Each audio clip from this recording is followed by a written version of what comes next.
Hi everyone, in this video I'm going to have lots of tips on how to paint realistic fur when working on a smaller scale. Now these smaller portraits, this was only a 5x7 inch canvas board. This is a great exercise for refining our brush control and being able to get a project done within a couple of hours but still achieve a high level of realism. Now, like with all of my videos that I've got here on YouTube, I always want to first of all focus on a good base foundation. This is regardless of the subject that I am painting, and I really want to make sure that I'm not just working with one colour for the entire base. You can see here that I'm going to be mapping in my main colours in terms of where the markings are and those main highlights and shadows. I also don't ever work with just one base layer. Usually it consists of 2 to 3 layers, and I want to be building up some of the midtones as well. But I also want to ensure that my layers here are not too bright. If my base foundation is too light, then the details that I add on top are not going to show up. So this is a really important factor when trying to enhance that level of depth. One of my tendencies when working with acrylics is that I do make my base foundation a little too dark at times. This isn't something that I worry about or necessarily class as a mistake. I can lighten that up very easily with acrylics. It is a very forgiving medium.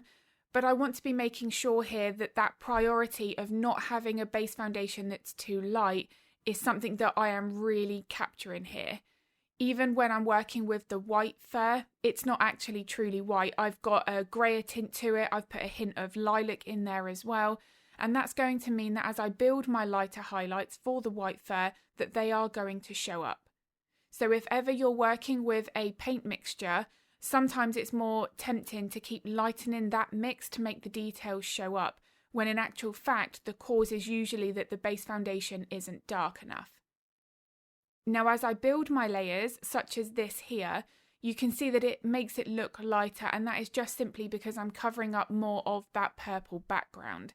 When I work with that very initial phase, that first layer, there is going to be a degree of transparency there, so that is never going to look as tidy and smooth as this current stage. This is why I don't ever work with a single layer for my base foundation, and I do like to build this up. A key aspect for my base foundation is the softness. I can't achieve that with that one layer. So I like to work with multiple layers so that I can capture that softness in stages. Blending acrylics is one of the more trickier techniques to do with this wonderful medium, and we don't have to achieve that with one immediate phase. We can build this up, and that's what I'm going to focus on as well later in this video. So as I start to progress into more of the finer details, this is where I'm switching over to using a liner or a rigger brush. I do prefer a smaller brush so that I can get a bit more control with how much paint is loaded on the tip of the brush, but this is something here where it also depends on the paint consistency. When working with a rigger or a liner brush, we do need to have a thinner mixture, so more water, because otherwise the paint will struggle to leave the brush. We will have start and stop points between those lines. That's more noticeable when drawing long lines such as whiskers. But with a brush like this, I should be able to create 10 to 20 brush strokes without having to reload with paint. This of course is also going to depend on the fur texture, how often I need to change the colour, but I should be able to get that number of brush strokes here if needed. Now when I'm building up this kind of detailing here, I'm still not yet focusing on my brightest highlights. I do want to be building my layers here more gradually. I haven't counted them in this phase, but if I used 15 to 20 layers to maximise the depth, then that is always going to be my goal. I don't want to cover up my base foundation. There are layers here that are still showing through right from the very first phase. This is something that I do pay more attention to when working smaller, because we have less space to add details. But I also count my glazing phases into that layering process. Now a glaze is where I can be adjusting the colour within a matter of seconds. I can make a section of fur darker or lighter. I can make it softer.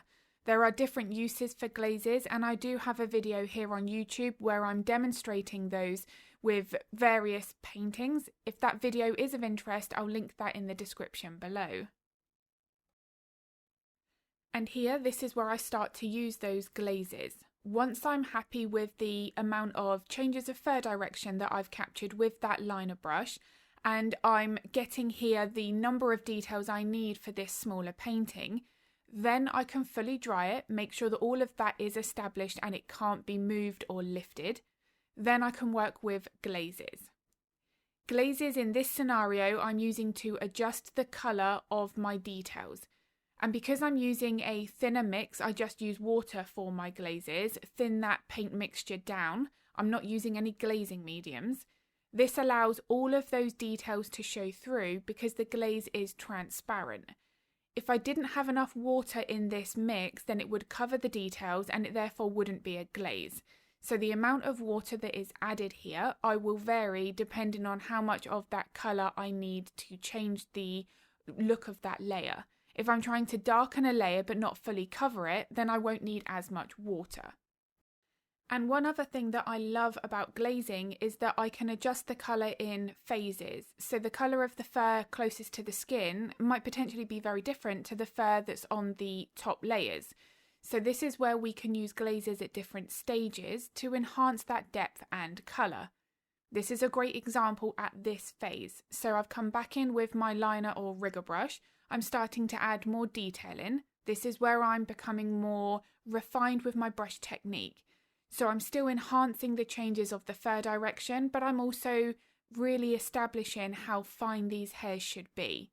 Now the thickness of the hairs is going to vary depending on the fur texture, but the amount of paint that's loaded on the brush, how much pressure we're using on the brush are things here that can affect that.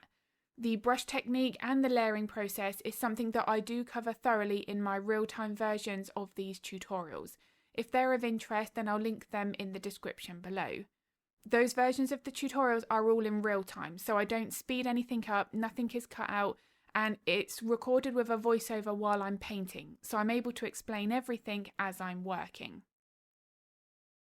So when it came to working on the body, this is where more of the softening and blending techniques are used. This is a larger area than the face, so the softness here is going to be more apparent. But regardless of the area that I'm working, I always focus on getting my base foundation with that slightly blended look so that the details that I add on top don't look as harsh. And this is something that I really am quite passionate about. The look of the details, how delicate they are, it can be influenced by the base foundation, which is why this is never a phase that I rush. As you can see here, I'm working with trying to capture this softness by getting more of these midtones in place, and then when working with this wet on wet blending technique, I can create more of this soft transition from light to dark. But you'll also notice that this is built up over multiple stages. Although I'm still doing the wet on wet blending approach here, I'm building up this paint. By not allowing this to dry, working quite fast, I'm able to then capture this softness. But one thing that I do cover in my tutorials, my real-time tutorials, is how to achieve the soft blended look when deliberately drying the paint. Now the reason I like to show this approach is because acrylic paint dries fast.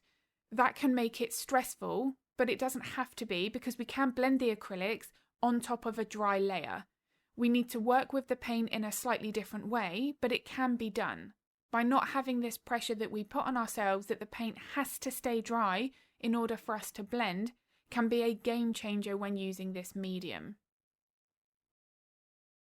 So as I'm starting to work back here with a rake brush to put in my initial texture, this is not the finer details, I will go back in with my liner brush, but at this phase here you can really see why working with a base foundation that is blended has such an impact to the details that are added on top.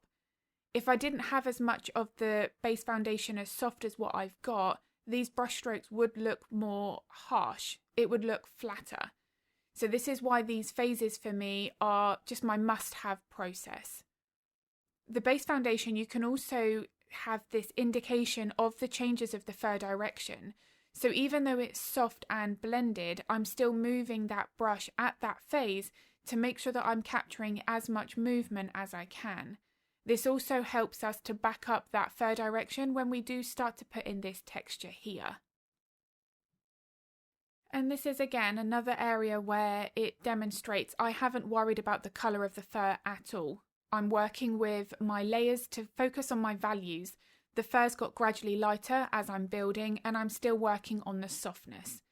But the colour I can do later on. Once this phase has dried, I can then use my glazes to put in any of that warmer colour. And when you're changing a background such as this, I opted for the purple, you can pull the purples into that fur as well. This is something where it can add a huge amount of additional depth to the painting, and it is very important when working with a complete change of scenery for that background. So if I've got a pet portrait and I've been asked to add a sunset background, I'd want to include the yellows, reds, oranges, whatever those colours may be, into the fur. And that can all be done with glazes as well. If we're working with a different background, we can then get the colour we want there established, and then simply when working with those glazes, use that same colour in the background and glaze over the fur. This gives a wonderful, seamless, effortless effect in our paintings. When painting hands or feet, it can be one of the most confusing elements of a portrait like this.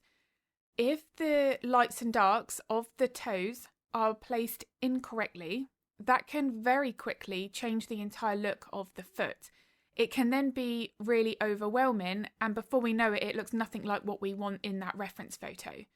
So the method that I like to use, and it doesn't matter the paws, the hands of any animal or person that I'm painting, I will use this structured process.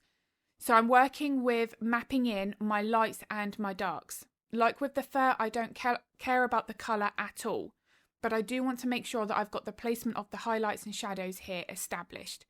What this does is it's isolating each separate toe, and it's indicating at the shape of each of those toes.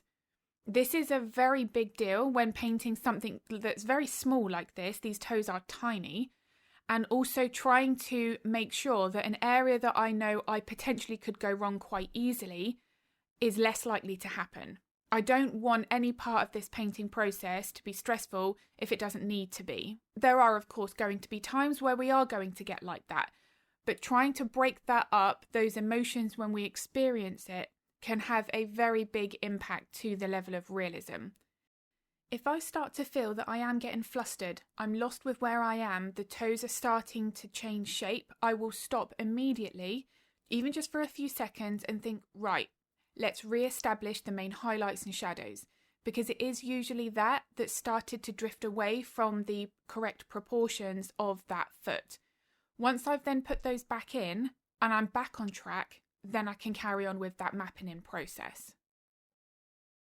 However, something that is so important that I really want to mention here is the amount of detail that we can add on toes and fingers like this is going to depend on the size of the painting. Because this is only a 5x7 inch canvas, you can see how small the hand is here in comparison to my paintbrush. I have to be very aware that I cannot add each wrinkle and crease, every individual knuckle that we might be able to see in the reference photo. If I do want to try to capture that much detail, then I need to work larger. That wasn't the goal for this painting. I wanted something that I could get done in a couple of hours, but still refine my brush technique. But working with tiny areas like this, it's all about those main highlights and shadows. I would always focus on that first, and then add in a hinting of that detail if you have space. But it's the highlights and shadows and the accurate placement of those that is going to make this area of the painting look more realistic without any individual detail at all. And then just to demonstrate, once I've got my highlights and shadows in place, now I'm currently working with a glaze, putting in a little bit more of this orange reddish tint that I wanted this area of the skin to be. That there, look at the way that the hand is becoming more three-dimensional. The glaze is toning down some of those highlights and adding in a little bit of that shading. So the glaze is completely separate. I've worried about the proportions of the foot and the hands first, then I'm working on the colour. So another tip that I want to put in here, this has nothing to do with painting fur, but I am asked it fairly frequently, is do I dry brush? And I do dry brush, but because I use a smoother canvas, it doesn't necessarily look like I'm dry brushing. So dry brushing is where you're using a brush here. This is not fully dry, but it's barely damp. It's got a small amount of paint, and I'm applying this onto a dry area of my canvas. My goal for this is I wanted to create a very soft, subtle shadow underneath the feet so that it was grounded to the painting, the canvas. I didn't want this to look like it was floating. So by using a dry brush effect, I can smudge this over my background, but it doesn't have to be any specific or lengthy blending techniques. I can really push this drier brush, minimal paint, dry canvas, and create this soft shadow fairly quickly.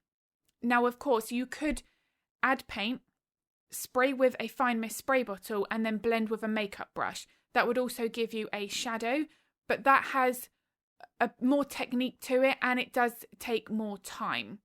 So working with a dry brush effect here for this kind of shadow is actually a very useful effect to practice. One thing here is obviously if I had a lighter background, this shadow would show up even more. And you might not necessarily want to use black for that shadow if your background is lighter. If you barely want that shadow visible, then maybe a darker brown if you're working with a tan background, just a mid-grey, something where you don't have to necessarily feel that if it's a dark shadow you have to use black. You can adjust it. You can also build up this dry brush effect in stages. You don't have to work with a bold effect right away. So that's just something I wanted to mention for this phase. It does certainly work well for helping to keep that subject part of the painting, as I've mentioned, to avoid that floating look. And the very last layer, the last element to go onto my paintings are the whiskers. The whiskers overlap everything else, so we do want to leave those until the very end. It's frustrating when the whiskers are added too soon and then we realise we need to make changes to the fur underneath and we then have to work around them. So I do hope this video has been useful. If it was, I'd be very grateful if you could give it a like and a thumbs up. It makes a huge difference to my channel. I do also upload a couple of videos to YouTube every week, so if you would like to get notified of that content, then don't forget to hit the subscribe and the bell button. If you would like to paint along to the real-time version of this tutorial, then I'll link all of the information to that in the description below. If you have any art-related questions, feel free to pop them in the comments. I'm always happy to help if I can. And I'm going to be uploading another video next week, but as always, thank you so much for watching.